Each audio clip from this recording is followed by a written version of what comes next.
Good morning, students. History, entertainment, standard 10. Today, we will see how the entertainment forms started to develop. World, as we all know, slowly developed in terms of science, technology. It was not the same as it is today. But the traditions that have their origin in the past, behavior of the past, tells us that all the entertainment forms of the world, all the entertainment forms of the world have their origin in the instinct of God or faith of God. Definitely, in the beginning, everything was devoted to God, being God being a supreme commander, or we call him as the origin of the world. And yesterday we saw that there were various means certain plays or accordingly the toys that provided entertainment. Slowly as we move further and language started to be a part of communication, stories were developed. And these stories were handed over to the next generation in the form of, and one among them we saw was Dashavatar. Dashavatar, that is the 10 incarnations of Lord Vishnu. All these stories definitely deals with the royal families, the classics as we call them, and are handed over to generation after generation, but in verbal form. But in verbal form.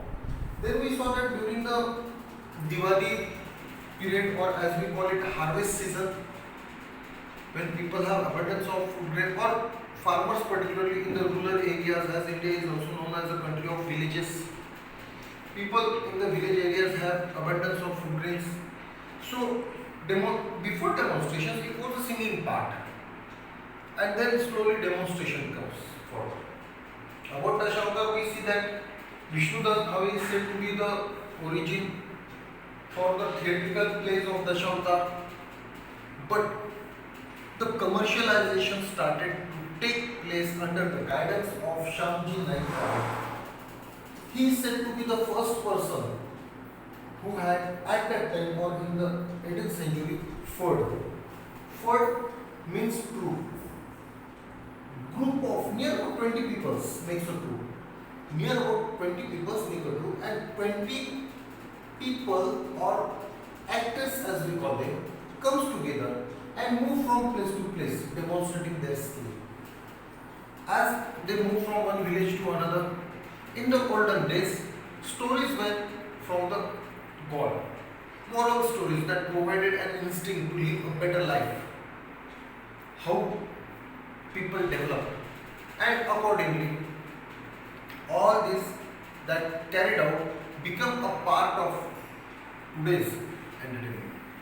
Now, today entertainment do not deal with the godliness, but have its origin there only. Slowly, from the God, it moved towards the sainthood, from the sainthood towards the royal courts, from the royal courts towards the army, stories of the army, and then towards the common man. After that, it entered into the various scenarios of the literature, as we call it, the tragedy, the comedy, and so on. But whatever it is, as we know the stories of Dashavatar, and they were the first to be enacted by the group of Shyamji Naik Kale. Also, Vishnudas Bhave gets the credit for making a theatrical play relatively with the Dashavatar only. But it is said that the mythological tradition that was used on large at the most had certain dialogues during the enactment, and that was the beginning of, or that was the beginning of the journey as today we see it. Also, when we study about the God or in the name of holy faith, bhajan becomes an integral part of one's life. As or during evening time, after the completion of hard work from the farms, people comes together, gather at a place, and during night they used to spend time playing bhajan. Kirtan came afterwards, but these bhajan are definitely only the prayers, and these prayers, bhajan as we call them, in praise of God, in praise of God. So they were sung. But while singing or while chanting the bhajans, slowly certain instruments were used, which we call it a chabal, tal, mudum, pakwas, to give it a rhythm.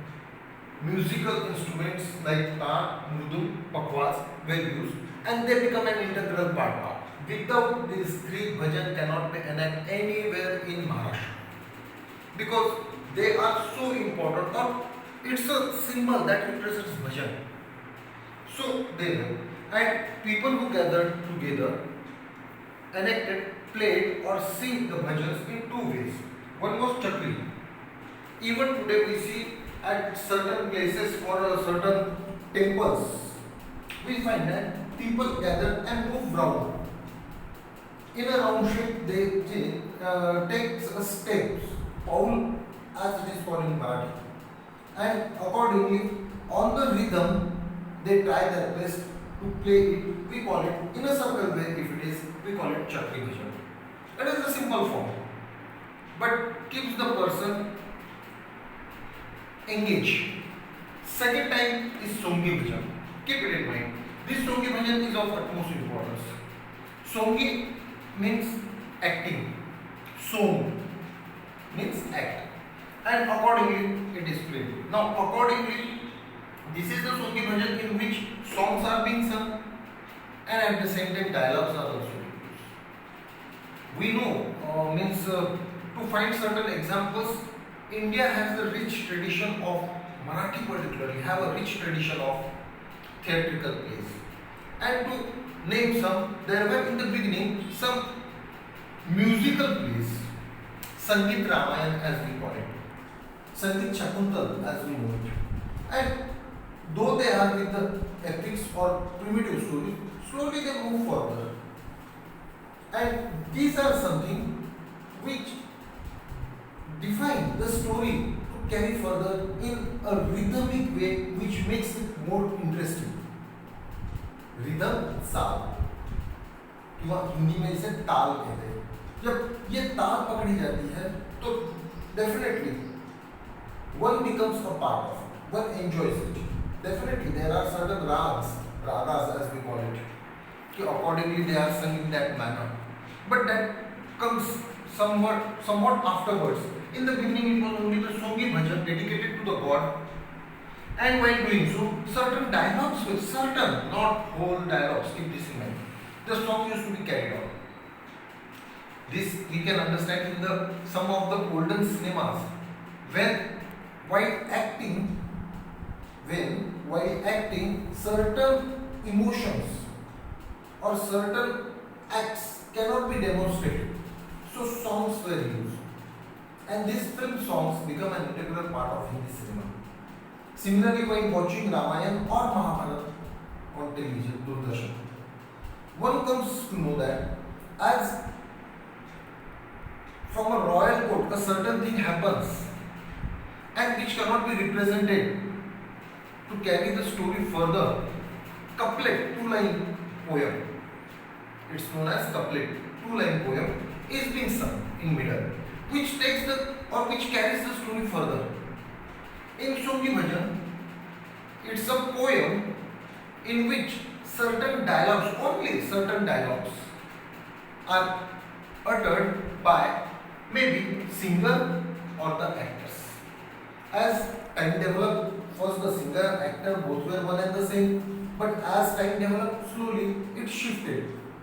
And it shifted towards the actors as the specialist skilled actor and singers as the specialist singing. Now, singers used to sing, stop for a while when dialogues were used. And in this way, combination of dialogue and songs carried on the Songi Bhajan further, but dedicated to God. Dedicated to God only. These Songi Bhajans can rather be defined as or can be studied as one Khanjiri bhajan. Second, Warkari tradition that developed means Warkaris developed a rich tradition of Warkari bhajan, and again it was joined with bhajan and kirtan. These are two different things. In bhajan, it's a song that is being praise to God, in praise of God, whereas in kirtan it is said that an abhang, a couplet, is being used, and this couplet is put in front of the people,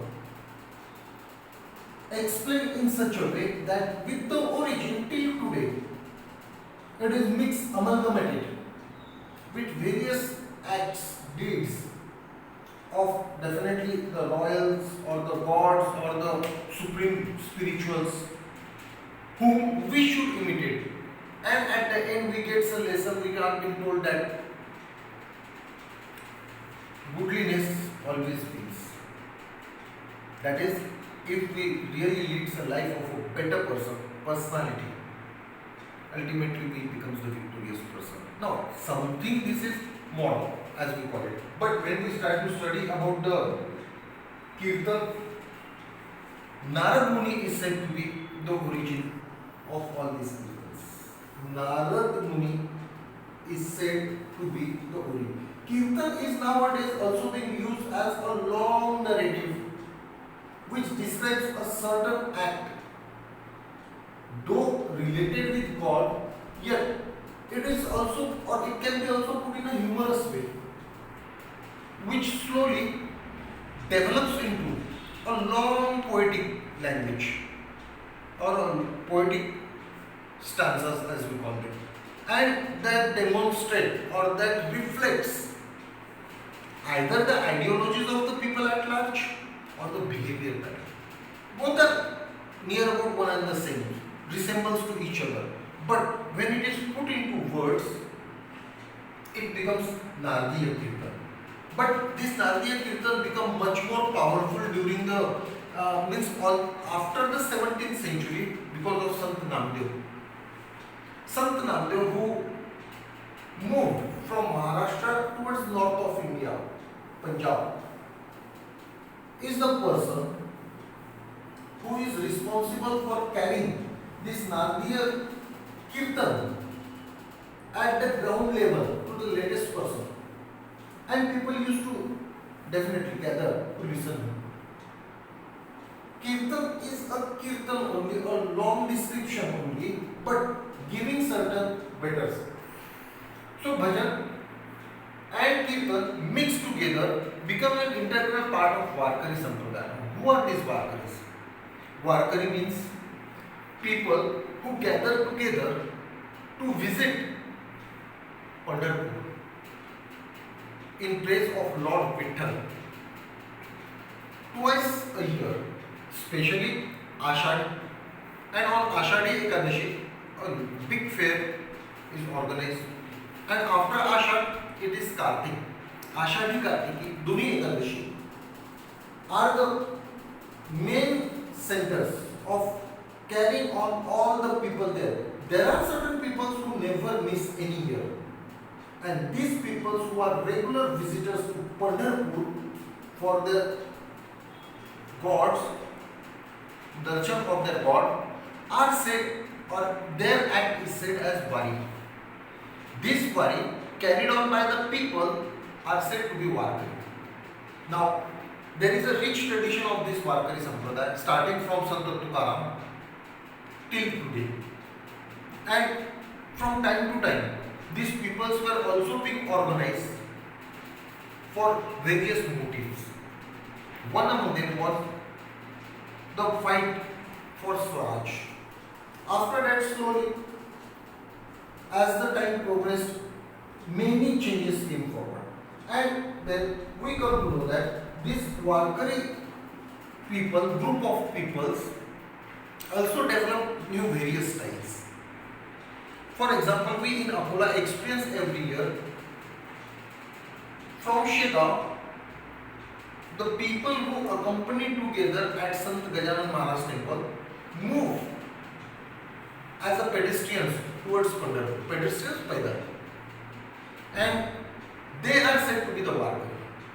These are the people who move. They have all those things with them which are always used in praise of God. So bhajan, kirtan, even the singing or chanting of the prayers is being carried out.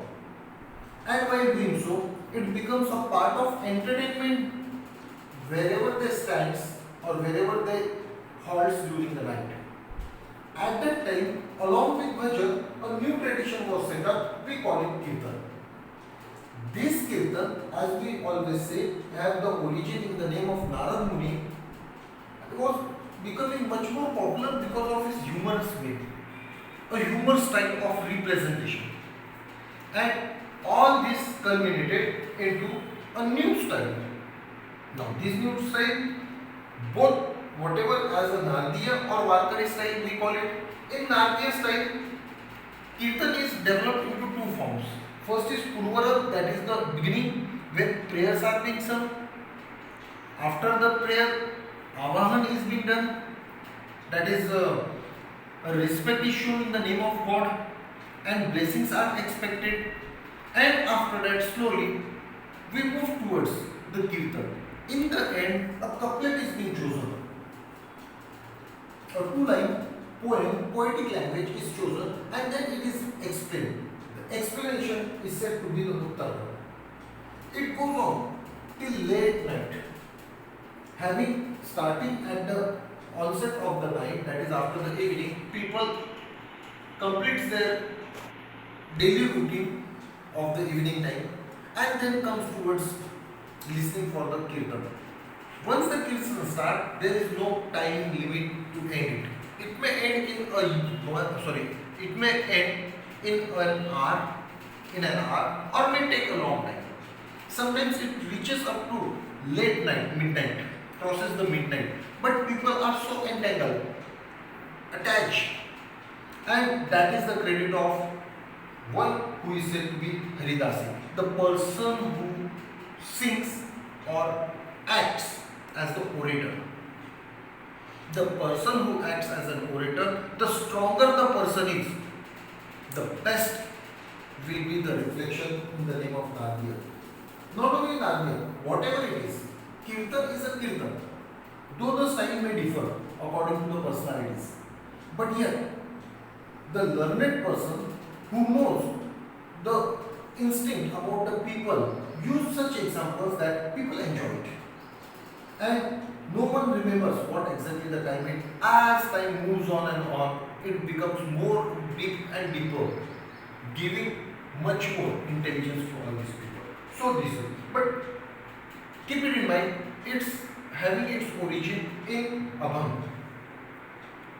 Abhang, we know that some of the best Abhangs in the name of Sant Tukaram or many others have written for the society, and this society till today carried it out in the form of Abhang, that is bhajan and kirtan.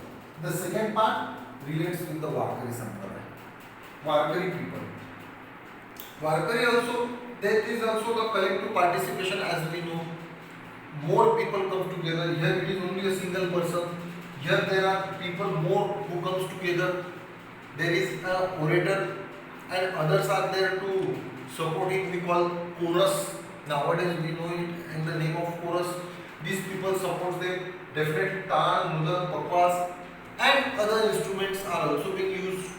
But as time moved on, slowly the same Varkari or same Nardiya Kirtan started to reshape, started to get uniform in its own concept. And in that way, as it moved further, slowly it developed into a new form or a new style. The styles developed according to the people who were appreciated by mob, villages, as these people move from one place to another. Keep it in mind, we are studying about whatever that is during or before British era. That means at least 1950 and previous part. Why this time India was definitely as it is today, but villages were moved.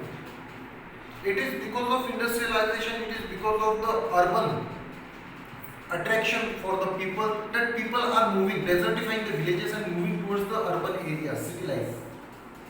But when the villages are very small in number of population, and hence people used to come together as they never had the same entertainment as we have it today in the name of television, various channels, mobiles or whatever, handsets, radios, nothing was at that time.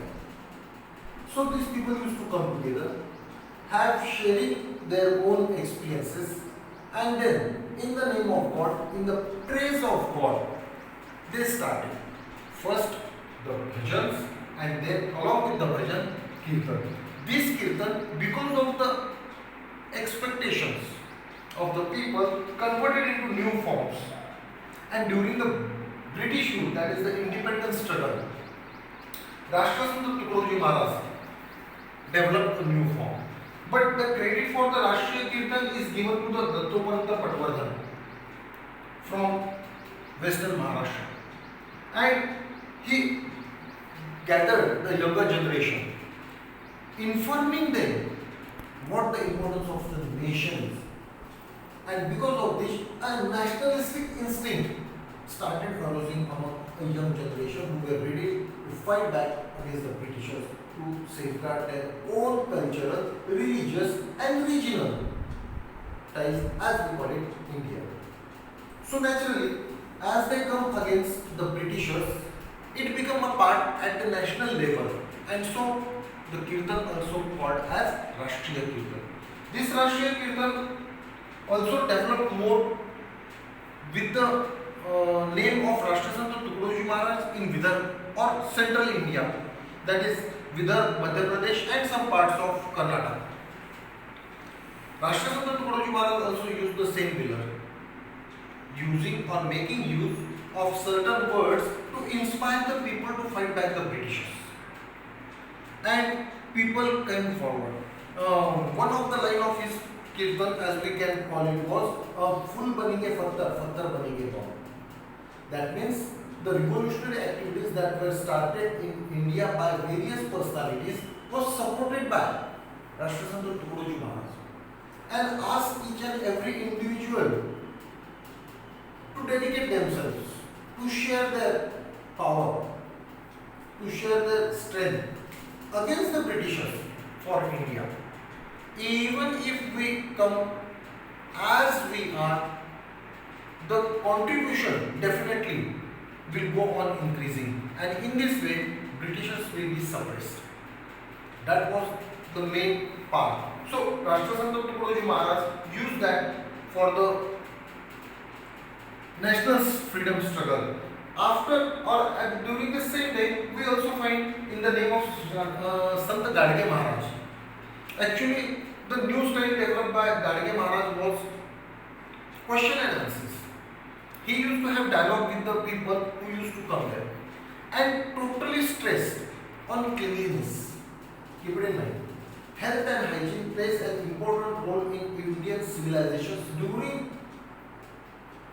the Harappan civilization or Indus Valley civilization. We find the common bath that we use, bath, everyday bath, is something given to the world by Indians. And that is where the instinct or where that is where the origin of cleanliness, health have its utmost importance. And for this cleanliness, Gadge Maharaj used to move from one place to another in the villages. At most used to gather at the temples of a village, and then in the late night kirtan used to start. While having that kirtan, he always used question and answers as a part of his. And then at the same time also the certain beliefs, we call them the superstitions. We call them the superstition, were also being stressed. Awakening people about the scientific method or mode how we must move further.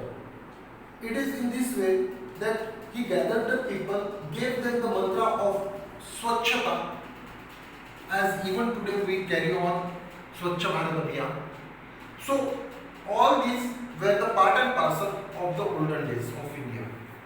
And one new kirtan was introduced by Satyashodhak Samaj. This Satyashodhak Samaj was formed by Mahatma Jyotirao Phule. Satyashodhak Samaj always aimed at whatever that is the truth should be accepted. Because there are certain misbeliefs, there are many misbeliefs in our society, in our everyday life. And we accept them because it becomes a part of a culture without questioning them. Satyashodhak Samaj put stress on questioning such misbelief, on questioning such superstitions as we call. Great work was carried on by this Satyashodhak Samaj during or on the onset of 18th century. Under the guidance of Mahatma Jyotirao Phule, many of the companions came forward, and some of the biggest gifts this Satyashodhak Samaj gives to us is the girls' school, the girls being taught by the teacher. Even the Muslim, that is Fatima Bibi, Muslim community supported him in opening of the schools for the girls. Fatima Bibi became the first Muslim teacher for Indian, and in this way the work carried on. They also gave stress against the superstitions. Many superstitions were there, prevailed among the society, and they struggled. All this culminated in new ideology to be accepted by the youth of the time. As time moved on, people who became an integral part of all such awakening lifestyle, though in the name of entertainment, entertainment plays a major role in awakening the medieval India. And slowly we come to know that as superstitions they were prevalent during that time, these peoples who were related with the religion went against the religion and asked the people to question themselves, to question certain beliefs, to question whatever if they think is not rational. So rationalism, ideological thinking power, is the base of the kirtan as well as bhajan. Bhajan only in praise of God. But when it comes to the formation of kirtan, it is not only in the name of God that we will dedicate everything. At the same time, questions, relevant questions are put in front of whosoever the listeners are. The stronger the orator, the best, the well-educated orator, the best as a person who can contact to the hearts of the people, that is the strength of the Kirtankar.